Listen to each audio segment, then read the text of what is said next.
Salut à tous et bienvenue sur The Chakalak Cinéma. Alors, Jacques Tati dans son tout premier rôle au cinéma, et il ne prononce pas un seul mot, un château hanté, trois faux fantômes et un vrai spectre qui ne sait plus comment exister. Sylvie et le fantôme, réalisé par Claude Autant-Lara en 1946, c'est un film que personne ne vous a jamais recommandé et c'est pour ça qu'on est là. On y va.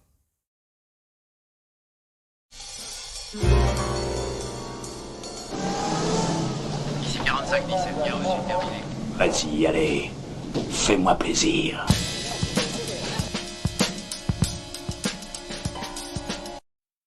Sylvie vit dans le château délabré de son père, un baron ruiné, et elle est obsédée par le portrait d'un jeune chasseur mort par amour pour sa grand-mère à 20 ans. Pour ses 16 ans, son père engage un acteur pour incarner un fantôme lors de la fête. Sauf que deux prétendants s'invitent dans la mascarade, eux aussi déguisés en spectre. Et le vrai fantôme, lui, observe tout ça avec un amusement résigné, sans pouvoir intervenir. Sylvie est une enfant du Moyen-Âge. À 16 ans, elle croit aux fantômes. Compliment. Elle y croit, mais elle n'en a pas peur. Ah, vous voyez bien qu'elle n'est pas normale. Moi, je n'y crois pas et j'en ai peur. Donnez-moi mes cigarettes. Claude Autant-Lara, c'est un nom que le cinéma français a un peu oublié. Et c'est une injustice. Il s'impose pendant l'occupation avec des films au regard de moralistes féroces sur la bourgeoisie, forgés en collaboration avec le scénariste Jean Orange. On pense au Diable au corps, à La traversée de Paris, des films qui grattent, qui dérangent. Alors, Sylvie et le fantôme, c'est une surprise. Conçu pendant la guerre, sorti juste après, c'est un Autant-Lara lunaire, poète là où on attendait le provocateur. De Lettres d'amour à Douce, ces films des années sombres sont paradoxalement, c'est plus léger. Et Sylvie et le fantôme poussent cette logique jusqu'au bout. Mais au fait, est-ce qu'un cinéaste peut trahir sa propre identité en faisant de la fantaisie? Ou est-ce qu'il la révèle autrement? Regardons le film de plus près. Ah, il était temps de vous séparer de ce tableau. Il vous rendait tous fous. Père, fille et chien. Oh, Mariette, le vent souffle ici comme en forêt. Je suis sûr que vous ne donnez jamais un coup de balai ici. Oh, madame la comtesse. Pourquoi faire, me direz-vous, le vent s'en charge? Odette Joyeux porte vraiment le film. C'est l'actrice fétiche d'Autant-Lara. Il a déjà dirigé dans Le mariage de chiffon, Lettres d'amour, dans Douce. Et en 1946, elle a 32 ans. Elle est mariée à Pierre Brasseur et mère d'un fils. Pourtant, avec ce visage angélique et ses traits sans âge, elle est étonnamment crédible en adolescente rêveuse de 16 ans. De son propre aveu, cette ingénuité était à milieu de son vrai caractère. C'est du grand art de composition. Qu'est-ce qu'il y a encore? Ce n'est pas une heure pour faire chanter des oiseaux. N'aie pas peur, Mariette. Je crois qu'il est là. Qui? Votre aveugle? Je ne le vois pas, mais je crois qu'il est là. Mon petit. Pierre Larquet compose un père touchant, un peu perdu dans ses rêves de grandeur passée, le genre de personnage qu'il habitait comme personne, avec ce mélange de mélancolie discrète et d'ironie douce. François Perrier, lui, apporte une vraie profondeur émotionnelle à ce qui aurait pu n'être qu'un faire-valoir comique. Et Jean de Sailly incarne l'autre prétendant. Les deux rivaux exposent des personnalités complémentaires, l'un triste et tendre, l'autre joyeux et brusque. Comme si, en les combinant, on obtenait l'âme sœur idéale. C'est une façon maligne d'explorer la nature insaisissable de l'amour parfait. L'humour tient largement à Julien Carrette en domestique superstitieux, un habitué qu'on avait croisé chez Renoir dans La règle du jeu, et sa présence burlesque est un peu la soupape comique du film. Allez, remue ta truffe, flaire, renifle. Tu vois bien qu'il n'y a plus rien que le mur. Oh. Faut-il que les bêtes soient bêtes? Et puis, il y a Jacques Tati. Premier long métrage, aucun dialogue, et il crève déjà l'écran, ou plutôt il le traverse au sens propre. Ses déplacements, ses regards, ses haussements d'épaules résignés en disent plus long qu'un dialogue. On voit poindre le génie du corps et du geste qui donnera naissance à Monsieur Hulot quelques années plus tard.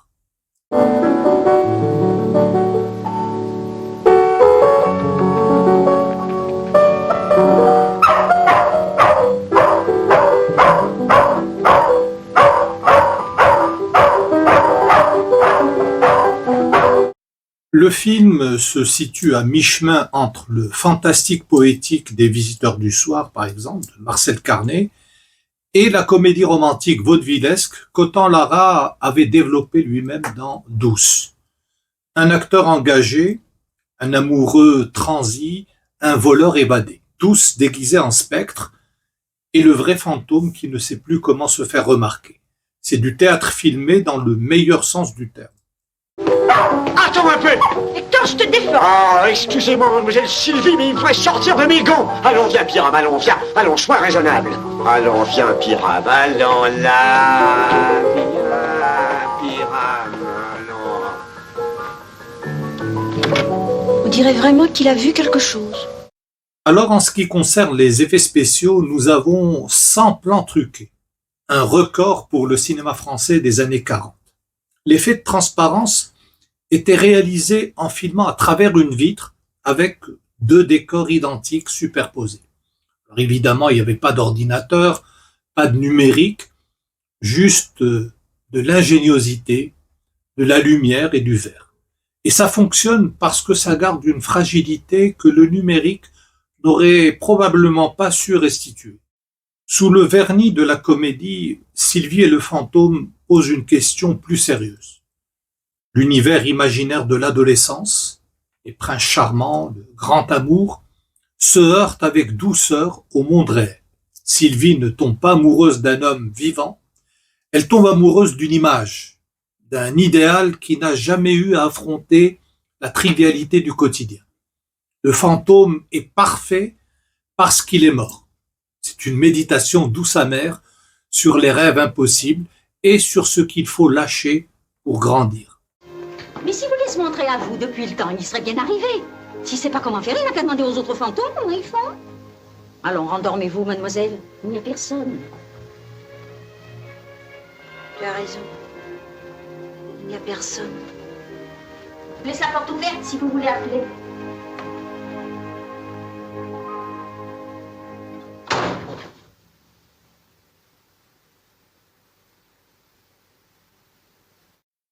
Sylvie et le fantôme n'est pas un film isolé. Il appartient à une constellation d'œuvres des années 40 qui partagent la même obsession. L'amour impossible avec un être venu d'un autre temps. Alors, si tu suis la chaîne depuis un moment, tu en connais déjà 2. L'aventure de Madame Weir de Joseph Leo Mankiewicz, on a traité ici. Alors là aussi, une femme tombe sous l'emprise d'un fantôme qui finit par disparaître pour la laisser vivre. Mais là où Sylvie et le fantôme restent dans la légèreté, Mankiewicz pousse jusqu'au bout la logique de la séparation absolue. Une des fins les plus déchirantes du cinéma américain.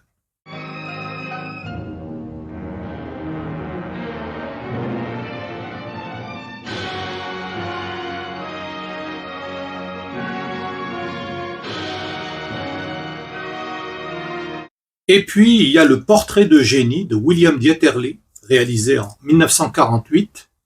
Un peintre new-yorkais rencontre dans Central Park une jeune fille aux vêtements démodés qui réapparaît chaque fois un peu plus âgée. C'est une méditation envoûtante sur la mémoire, la perte et le pouvoir de l'art.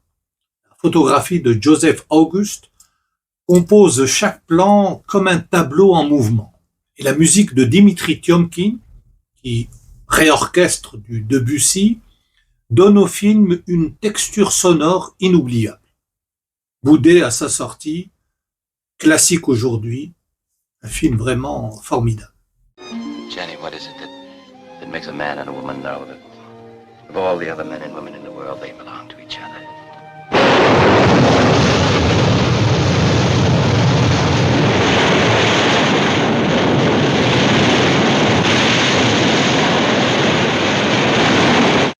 Ce qui relie ces trois films, c'est une même conviction, que l'amour le plus intense est peut-être celui qui ne peut pas se réaliser.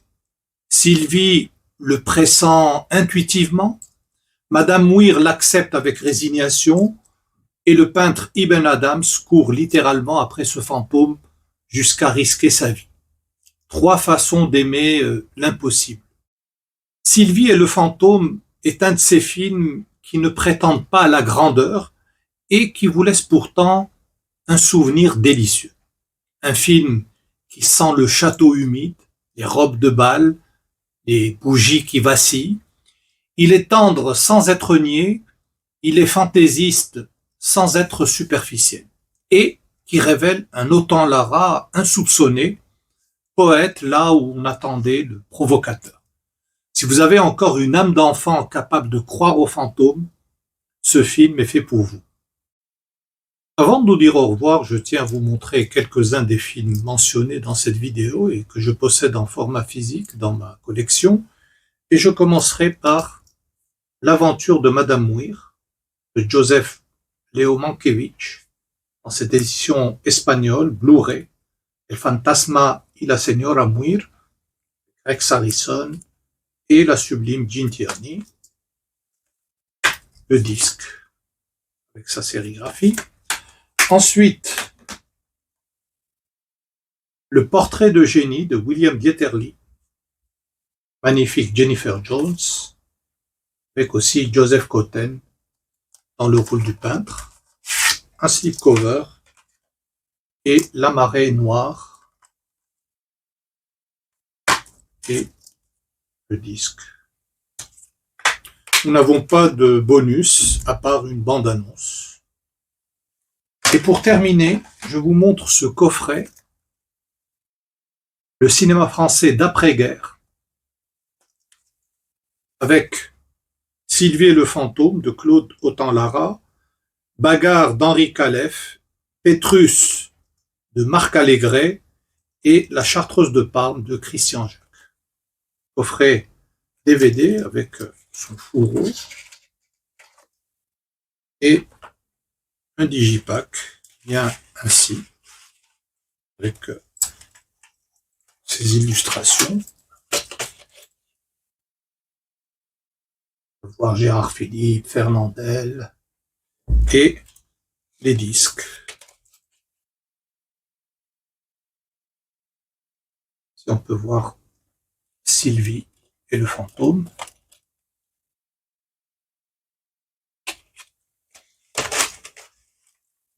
Superbe collection que j'ai dénichée sur Vinted. Alors et vous, est-ce qu'il y a un film de votre enfance qui vous a hanté comme ça et dont vous n'avez jamais vraiment oublié l'atmosphère? Dites-le moi en commentaire, ça m'intéresse vraiment. Et si cette vidéo vous a plu, laissez-moi un bon like et abonnez-vous à The Chakalak Cinema pour ne pas rater les prochaines publications. Merci infiniment de m'avoir écouté. À bientôt. Salut.